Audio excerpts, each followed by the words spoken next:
Bonjour tout le monde, buenos días a todos, Khalifa Touré, ADZ, la voix de la diaspora d'accord depuis Tambacounda.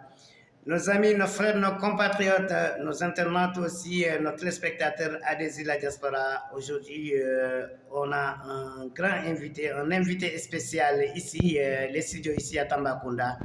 Notre invité s'est déplacé jusqu'à ici, les studios, pour essayer de parler un peu avec lui. Et comme vous le savez, Sauvons Lafalemé, le secrétaire général de Sauvons Lafalemé ici Tambacounda, et M. Mfali Cicero, on vous salue, on vous aime beaucoup, et puis de vous remercier de votre déplacement jusqu'à ici. Bonjour M. Cicero. Bonjour M. Khalifa Touré. Mfali Cicero, secrétaire général de Sauvons Lafalemé Tambacounda. M. Cicero, je voulais seulement de saluer nos internautes et nos téléspectateurs aussi, la diaspora. Merci beaucoup M. Khalifa Touré. Je vous remercie au passage vraiment d'avoir m'invité sur scène. Donc vraiment, je suis vraiment content. Comme vous l'avez dit, c'est Mfali Cicero. Donc secrétaire général de l'association Sauvons Lafalemé. Voilà, donc je salue vraiment la diaspora, saluer aussi vraiment nos habitants qui sont vraiment au bord de la Falémé et les habitants qui sont aussi à Tambacounda ici. Voilà. Merci bien, merci beaucoup M. Cicero, aussi la diaspora, 15e région, la diaspora, donc ça c'est très bien. On va essayer de parler un peu sur la Falémé, mais aussi nos voisins, nos amis, nos compatriotes qui sont en Europe aussi, parce que la Falémé c'est une chose de tous. Donc ici, vous êtes là avec nous pour nous parler votre engagement et puis aussi secrétaire général. Donc tu peux nous dire beaucoup de choses. Et quand on vous demande secrétaire général de l'association Sauvons Lafalemé ici Tambacounda, c'est un peu lourd, mais c'est à gérer aussi avec les amis. Je crois que l'union fait la force et aussi c'est facile. Ça c'est un peu lourd, mais qu'est-ce que tu peux nous dire en tant que secrétaire? Voilà, donc comme vous l'avez dit, secrétaire général, donc c'est un peu lourd. C'est une tâche vraiment, ce n'est pas facile à gérer. Mais bon, comme je suis d'origine de la Falémé, je suis d'origine de la zone, je suis obligé. Et on m'a nommé avec nomination, donc voilà, je me suis dit que l'engagement commence par soi-même d'abord. Voilà, si nous parlons donc de la situation de la Falémé, et si vous regardez, il y a maintenant 6 mois comme ça, ou bien 1 an comme ça, la Falémé vraiment a été agressée. Il faut savoir que vraiment la Falémé, c'est une souveraineté nationale. Je dirais même que c'est international parce qu'il y a le Sénégal et le Mali. Donc ça, elle devient maintenant internationale. Voilà, donc c'est une souveraineté qu'on doit vraiment sécuriser. Et alhamdulillah, nous avons vraiment créé un bureau ici à Tambacounda. Pourquoi? Parce qu'il y a des ressortissants de cette zone donc, qui sont installés déjà à Tambacounda.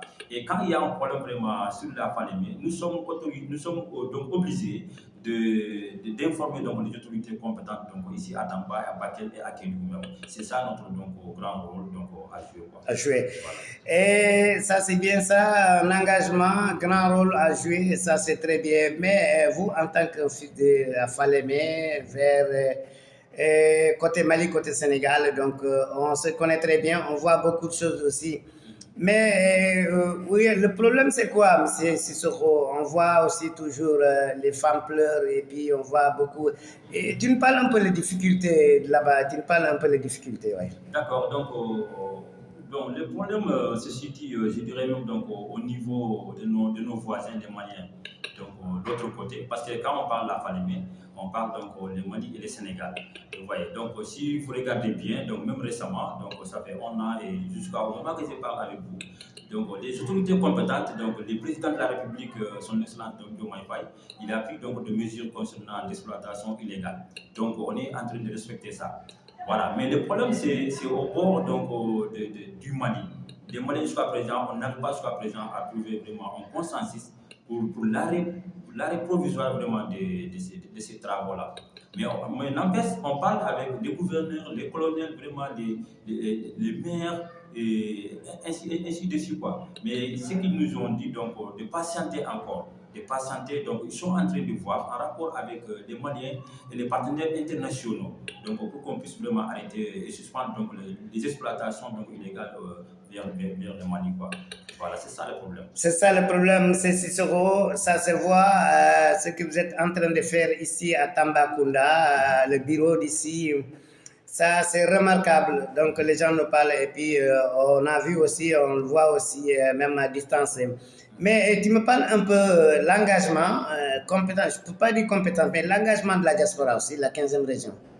Voilà, la 15e région, comme vous l'avez dit, la diaspora, elle est vraiment engagée. Il faut le dire, hein, financièrement, matériellement et moralement même. Donc, quand il s'agit maintenant de problèmes donc, financiers, et la diaspora, elle est prête à financer tout ce qu'il faut pour régler donc, la situation. Et quand il s'agit aussi de matériel, c'est la même chose. Moralement, donc, elle nous appelle, quand je dis elle nous appelle, donc je parle donc, les émigrés qui sont là-bas. Ils nous appellent, ils nous conscientisent, donc ils nous conseillent. Et donc, il faut faire ceci, il faut faire cela, ou bien qu'est-ce qu'il faut faire? Si Soro, en tant que secrétaire général, ou bien Idrissa Makalou, en tant que président du bureau d'annexe de Tambacounda, qu'est-ce qu'il faut faire d'abord? Voilà, donc qu'est-ce qu'il faut faire en tant que la diaspora? On le dit donc c'est ça et ça. Franchement, il faut saluer la diaspora. La diaspora, elle joue un rôle important donc, pour la situation de la famille. Très bien. Monsieur Cicero, merci beaucoup. Mais de vous demander aussi, vous demander aussi le message. Comment le message passe ici avec les autorités, avec ici le gouverneur et aussi, je sais bien que vous faites un travail ici clochal et puis aussi très important ici à Tambacounda. Et comment le message passe aussi? Est-ce qu'ils sont au courant? Est-ce que le message passe très bien aussi? Parce qu'on a besoin aussi. L'État aussi en train de faire quelque chose côté Sénégal, mais comment le message passe aussi? Est-ce qu'ils sont aussi au courant? Et puis, pourquoi toujours on voit que les choses bougent, mais lentement, et pourquoi? Et qu'est-ce qu'on doit faire? Voilà, merci. Vous savez, je parle de la communication d'abord. La communication, elle est la base de tout. Du tout. Donc, quand on avait des problèmes, on est allé voir donc, le gouverneur. Il y a maintenant, qu'est-ce qu'il nous a dit? Il nous a dit vraiment, il faut qu'il y ait une collaboration. Depuis lors, donc jusqu'à présent, quand il y a un problème, comme souvent nous ne sommes pas sur place sur le terrain, au bord de la Falémé, mais on a des représentants, on a des surveillants un peu partout.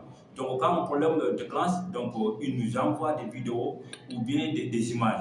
Maintenant, quand nous allons envoyer ces images-là et des vidéos-là au niveau des autorités compétentes, et je donne un exemple, le colonel ou bien le gouverneur, ils vont nous demander de traduire en français et aussi d'accompagner aussi, d'envoyer aussi des messages pour qu'ils puissent comprendre. Et la communication passe entre nous, les bureaux d'annexe de Tambacounda, selon la Falémé. La communication et la discussion passent vite entre nous et les autorités compétentes. Même si j'envoie un message tout de suite au gouverneur pour une audience, donc il va me dire que donc, demain passé, demain ou bien après-demain.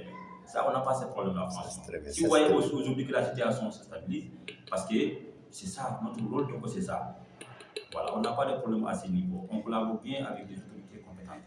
Merci beaucoup, M. Cicero. Le message doit passer. Donc maintenant, c'est le dernier message. Et vous croyez que si la Falémé est devenue comme avant, et l'eau est propre maintenant, ou bien les femmes, est-ce que ça peut créer beaucoup de choses? Est-ce que c'est tout le développement? Et qu'est-ce que tu peux nous dire? Voilà, on croit, comme le début. On croit toujours donc la Falémé reviendra donc à son niveau. On croit. Il faut toujours croire. Voilà. Mais si toutefois le problème de la zone Mali est réglé, donc la Falémé sera donc propre.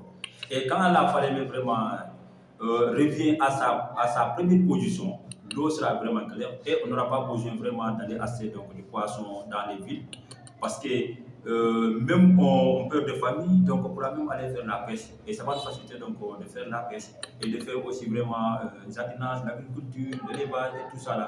Nos animaux, nos bétails là, donc ils ont besoin l'eau, donc on n'a pas besoin vraiment de prendre de l'eau sur un forage ou bien sur des puits comme ça pour donner ça à nos bétails. Mais les bétails vont se déplacer, aller sur la Falémé, boire et remonter. Les femmes aussi qui habitent donc au port, ils n'ont pas besoin vraiment de léser à la maison. Donc ils vont aller léser donc directement au niveau de la Falémé, parce que la Falémé donc devient maintenant l'eau potable, je dirais même, parce que ça c'est l'eau naturelle. L'eau naturelle donc est mieux que l'eau que nous avons donc conditionnée. Très bien. Monsieur Sissoko, c'est le dernier message. Vraiment, merci beaucoup. Très compréhensible. Mais maintenant, on voit une coordination entre pas seulement les Maninga, les Maninga, les Djaranké, les Mandingues d'une manière générale, mais on voit aussi nos frères, nos voisins Saraholais, les Peuls aussi, les Wolofs même. Et ça aussi, pourquoi ça? Je crois que tout le monde pense la même chose parce que l'union fait la force. C'est un message aussi. Qu'est-ce qu'on doit aussi faire pour aller ensemble? Parce qu'on dit quand on prend le même bateau, on doit y arriver ensemble. Et ça, c'est un message. C'est le dernier message. Voilà, donc vous savez, toutefois, c'est la communication seulement. Si on a une bonne communication entre soit Sarahoulé, Mandingue, Peul, donc pour nous, il n'y a pas une différence. Quand on dit Falémé, donc on parle de tout. Parce que Falémé, au bord de la Falémé, il y a Djaranké, il y a Olof, il y a Peul, il y a Touglou, et ainsi de suite. Donc on doit réunir, on doit vraiment collaborer ensemble, vraiment pour ce combat. Parce que notre combat, c'est quoi? C'est la liberté, c'est que donc, la Falémé soit libre totalement. C'est ça notre combat. Donc que ça soit détenu, Mandingue ou bien Sarahoulé, non, c'est le seul combat. On a le seul combat. L'intérêt général, oui. Voilà, c'est ça. L'intérêt général. Merci beaucoup, Fally Cissokho. La prochaine fois, la voix de la diaspora à votre disposition. On va essayer de vous appeler aussi la radio de la diaspora depuis Almeria, Espagne, Inch'Allah, pour parler toujours sur la Falémé, parce que c'est une chose de tout. Merci beaucoup, Cissokho, et à la prochaine fois. Merci. D'accord, la diaspora, c'était le grand invité, Fally Cissokho. On donne le rendez-vous, Inch'Allah. On va l'appeler depuis Almeria, la radio, pour parler un peu toujours sur la diaspora, sur la Falémé. C'est une chose de tout. Merci beaucoup et à la prochaine fois.